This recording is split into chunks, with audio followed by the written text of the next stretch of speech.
हाय students, मी श्रद्धा बुदेकर सर्वांचं मराठीच्या तासिकेमध्ये हार्दिक स्वागत करते.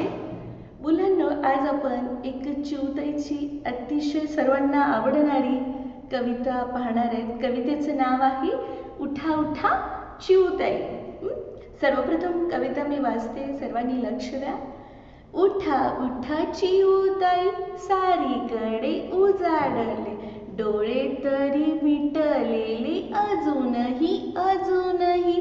सोनेरी हे दूत आले घरट्याच्या दारापाशी, डोळ्यावर झोप कशी अजूनही अजूनही.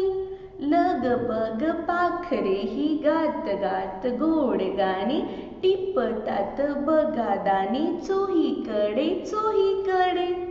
झोपलेल्या आशा तुम्ही आणायचे मग कोणी, बाळासाठी चारा पाणी चिमुकल्या चिमुकल्या. बाळाचे मी घेताना व जागी झाली चिऊताई, उडोनिया दूर जाई भूर भूर भूर.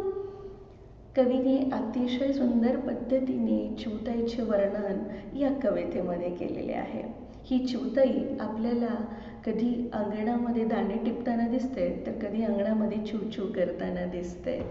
तर चला मग ही चिऊताईची कविता आपण पाहूया.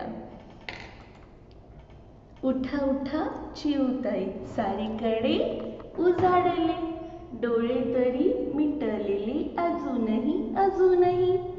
सगळीकडे उजाडले, सूर्याची किरणं आपल्या दारापर्यंत पोहोचलेली आहेत, तरी चिऊताईचे डोळे कसे आहेत, मिटलेले आहेत. चिऊताईचे डोळे कसे आहेत, मिटलेले आहेत, म्हणजे तिने डोळे अजून उघडलेले नाही आहेत.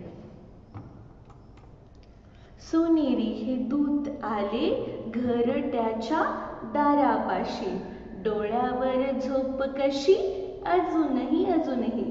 सोनेरी किरणं, सोनेरी दूत जे आहेत ती काय केलेली आहेत, घरट्याच्या दारावर आलेली आहेत. म्हणजे ऊन पडलेलं आहे, तरी चिऊताईच्या डोळ्यावरची झोप ही अजून गेलेली नाहीये.